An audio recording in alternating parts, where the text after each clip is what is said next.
Yo, yo, what up, y'all? It's your boy Fro, and today I'm going to be talking about the 1990 remake of Night of the Living Dead, starring the late great Tony Todd, rest in peace, Patricia Tallman, and Tom Towles, directed by Tom Savini, arguably the greatest makeup practical effect artist of all time.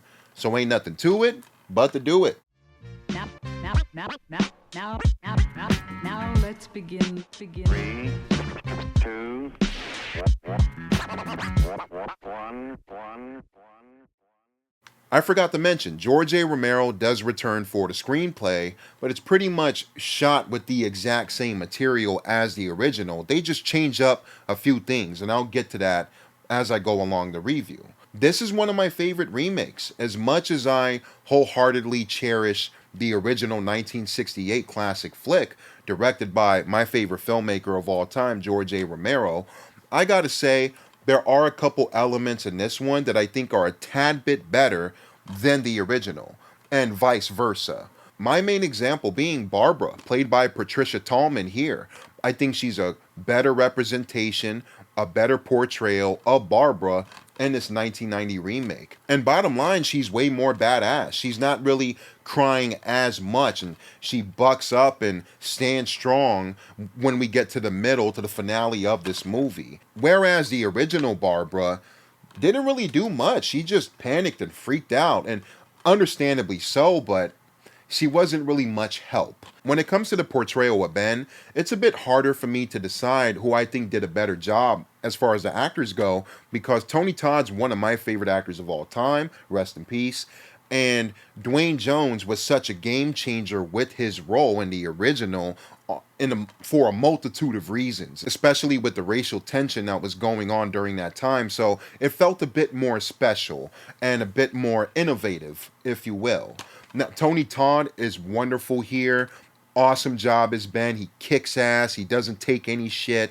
And right from the jump, when he pops up, he runs, mows down a zombie. He's smashing zombies' heads open with crowbars, and he's just having a blast playing this role, and it's evident on the screen. I will say I think Tom Towles is more enjoyable, or does a better job as Mr. Cooper, playing a maniacal scumbag in this film than the original. And I still love that actor and what he did with that role, 100%. Tom Towles is a lunatic. It's in his eyes, his facial expression.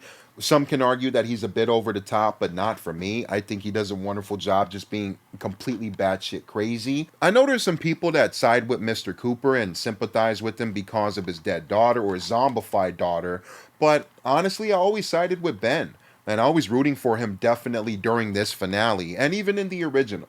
Shout out to Bill Moseley, who I find to be a very underrated actor. You may recognize him from Texas Chainsaw Massacre 2 as Chop Top Sawyer, or Otis in The Devil's Rejects and Nat Saga with Rob Zombie. And shout out to Bill. We're friends on Instagram. I've talked to him a couple times here and there, just picking his brain with movie nerd trivia. And he's just a really cool guy. He supported me through the years. He plays Johnny in this version. And for his brief screen time, he's a lot of fun because he says, "Oh, the zombies, they're horny, Barbara. They've been dead for a very long time." He's just chewing the scene with the very limited amount of time that he has as Johnny. And shout out to Bill. I think Tom Savini did a great job directing this movie, and I would have liked to see him more in the director's chair, because I think this is the only one that he ever did. And I think he handled this film with grace behind the camera. Spoilers, but we have Ben down in the basement, and he eventually finds the gas pump that they were looking for this whole time around the house, and he's laughing maniacally. He spits out a cigarette, and he's just laughing in the dark, and it always left a very strong impression for me. It gives me the chills, like that transition when we're fading out on Ben. He's pretty much losing his mind in the last few minutes that we have with him. That's how the card deck is for me. I just gotta eventually give up and give in. The rednecks eventually pop up, and they kill Ben because he's a zombie, but not due to any racial tension or anything like that. So it's not as shocking, but it's definitely sentimental for me because I do love Tony Todd's depiction as Ben here. Speaking for the Gorehounds, if you're looking for any carnage, I would give that about a 5 or 6 out of 10 on that scale. There's not much of it. There are way gorier movies than this, especially zombie ones, but I still have a great time with it. Yeah, again, wrapping it up. This is one of my favorite remakes of all time. I probably put it in my top 10 ever. I still think that the ending to the original was way more powerful and just way more shocking. It hits you right through your core. But I do like the ending to this movie as well. I'm going to give the 1990 version of Night of the Living Dead a strong 8.5 out of 10. And that's it, y'all. It's your boy Fro. What did you think about this version? Did you like it? Did you hate it? Do you like it like I do? Comment below. Let me know your thoughts. In the meantime, between time, I'm on to the next review. Thank you guys for watching.